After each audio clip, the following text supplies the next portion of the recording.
I mean, I think that you know, you need to first of all you need to clarify. I would, anyway, if I were involved in a struggle, be very clear about exactly what it is that, let's say, what is it that we are fighting for? You know, is it a piece of territory, or is it a kind of society? What are, like I was saying earlier, you know, are we prepared to? I'm not talking about the practical thing. Of course, in practice, there's always going to be injustice and there's always going to be oppression and all that. But what is it that you know? What kind of society is it that we are fighting for? I'm just saying theoretically, if I was involved in a struggle, but there is the necessity to be strategic, you know, and in that strategic thinking, I don't think it helps to just categorize things as West and East and oppressors and oppressed, and you know, these are very crude categories. So even if you say India, what do you mean by India? I have no idea what that word means. Honestly, I have no idea what it means. You know, because it's such a universe. I mean, do you mean, you know, Tamil movements within Tamil Nadu? Do you mean the Tamil government? Do you mean, you know, people's movements within India? Do you mean the armed struggles? Do you mean the Indian government? Do you mean the defense minister? Who do you mean? What do you mean? You know, and there can never be an answer to that question, which is like some baby food, you know, that applies to everybody. That I think you know what the movement in Tamil Nadu was 5 years ago is not today. So where you're starting from today is a different. I mean, you would have to strategically build up. And all I would say is that almost nothing can happen unless there's something going on the ground. Nothing can happen, you know. So that process of rebuilding what has been, it's not just lives that have been destroyed, it's a form of resistance also, you know. So to question what went wrong there is very, very important, because you can just carry on feeling like victims and expecting sympathy, but that's not going to get anybody anywhere, you know. So there has to be an examination of what went wrong there in that, and how can that be corrected, you know, which does not have to be a witch hunt, but a process of introspection.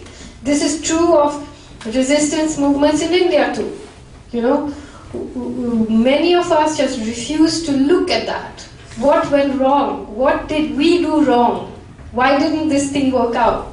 It's, of course, I mean, it's very easy to, you know, to switch that into blame the victim. I'm not saying that. I'm talking from within the Narmada movement. What went wrong? How is it that they are building all these dams after everything that happened? You know, so there has to be a questioning, because something went very seriously wrong.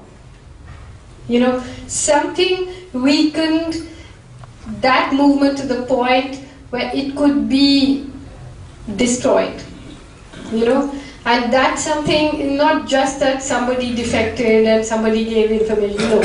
That has to do with the politics of it, with the concentration of power perhaps in too few hands, or something, you know, whatever it was. There has to be that, and from there has to be strategic thinking. It's like in Kashmir, you can have hundreds of thousands of people on the street every summer, but it can just keep going round and round and round unless you're thinking strategically, unless you're thinking globally, you know, unless you're making alliances, building pressure. It's a complicated process where you don't just think of oppressors and oppressed and West and East and India and things, because increasingly these are becoming very meaningless words.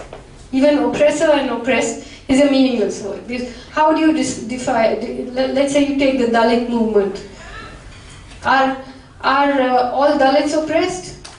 There are many Dalits who oppress other Dalits. There are many castes within castes within castes. So how do you decide who is oppressed? And why are we thinking in these terms? You know? I think that process of victimology can also lead you to a certain defeat, in a way, you know. So that I hope that answers some questions. But I would recategorize those categories that you mentioned to come to a much more. See, all these struggles, like you mentioned, whether it's the Kurds or whether it's the Tamils or whether it's the Basque or whether it's the whoever they are, people who are fighting various struggles, all those struggles have things in common, and all those struggles are also unique. You know, and you have to keep in mind both those things. To make every struggle sound like every other struggle would be silly, and to make every struggle completely unique would also be silly. You know, so I think it's a very conceptual level at which this thought process needs to start.